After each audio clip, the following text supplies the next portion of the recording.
ध्यान से आराम से पढ़ेंगे कि क्या है ये, मतलब सुनने में थोड़ा सा अजीब लगता है कि कमीशन में तो बड़ी सारी कैलकुलेशन होंगी, ऐसा नहीं है, थोड़ी सी तो होंगी, बट क्वेश्चन रीड करना है, सब कुछ हो जाएगा। X and Y are partners in a firm. X is to get a commission of 10% of net profit.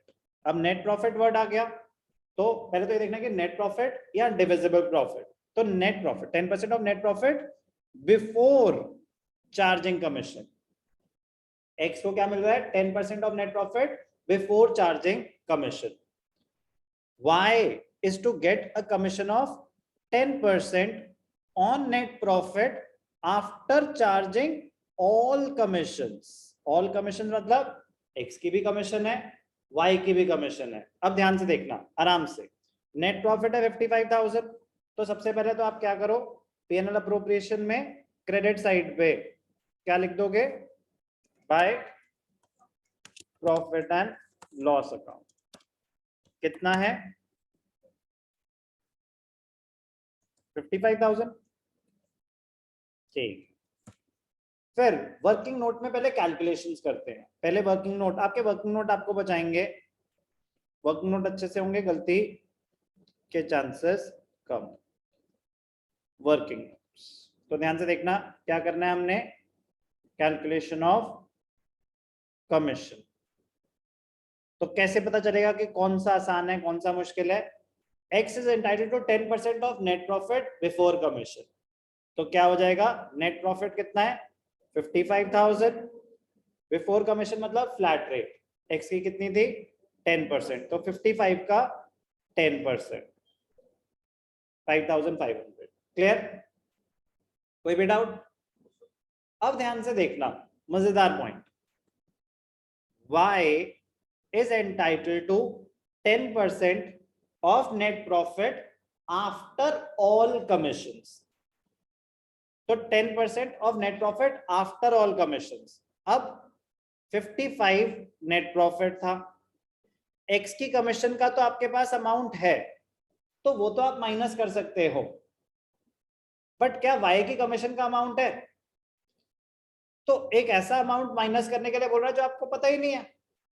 तो आफ्टर चार्जिंग वाइज कमीशन, उसकी डेरिवेशन उन्होंने निकाली रेट अपॉन 100 प्लस रेट, तो उसके लिए आप करेंगे 10 अपॉन 100 प्लस 10। तो 10 अपॉन 110 कब करेंगे? जब उस पार्टनर की कमीशन भी माइनस करने के लिए बोल रहा है जिसके आपको पता ही नहीं। तो ध्यान ये देना है कि रेट अपॉन 100 प्लस रेट कब आएगा? जब आफ्टर चार्जिंग सच कमीशन का केस है। कौन सी कमीशन? जो आपको पता ही नहीं। एक्स की तो पता थी, तो इसलिए एक्स की तो आपने माइनस कर दी। ये क्या था? 5500 commission of x, but why की नहीं पता थी, उसके लिए क्या करा? Rate upon 100 plus. बात समझ आई? मुश्किल नहीं है, बस ध्यान देना है। तो 55,000 माइनस 5,500 कितना होता है?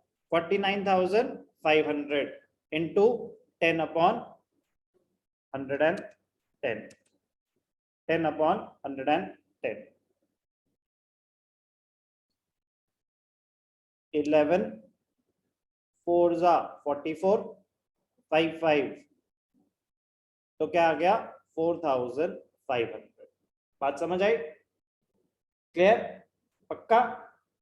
अब प्रेजेंटेशन, अब प्रेजेंटेशन है, प्रेजेंटेशन तो नॉर्मल है। नेट प्रॉफिट 50,000 था, कमीशन दिखा दो, to commission, X's capital account, X को कितनी दे रहे हैं? 5,500।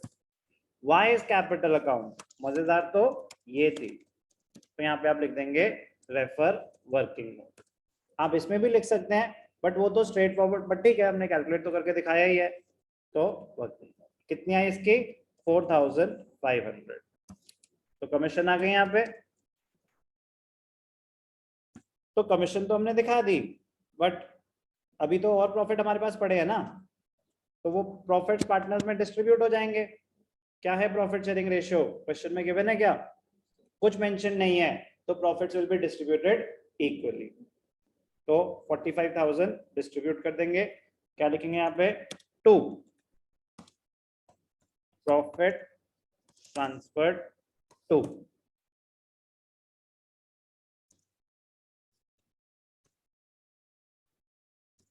x is capital account. कितने मिलेंगे x को? 45,000 बचे थे, 45,000 का half y is capital account.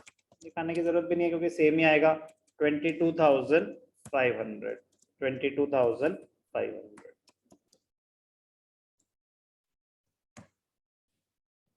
Difficult?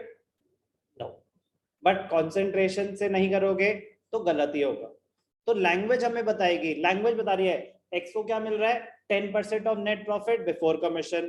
तो डायरेक्टली, क्योंकि देखो ना कितना फर्क है कैलकुलेशन में. एक्स की कितनी शरीफों वाली कैलकुलेशन है, तो हमें कैसे पता चलेगा कि कब शरीफों वाली है और कब कॉम्प्लिकेटेड है? क्वेश्चन रीड करके. तो क्वेश्चन रीड कर पाओगे तो प्रॉब्लम नहीं हो सकती. ठीक है ना. अभी मैं इसके सारे केसेस कर रहा हूं तो पता चल जाएगा कि हमें बस क्वेश्चन ही ध्यान से पढ़ना है.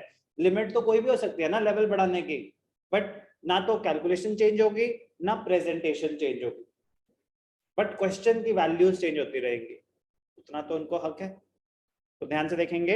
एक और केस, एक और क्वेश्चन करके दिखाता हूं कमीशन कैलकुलेशन पे.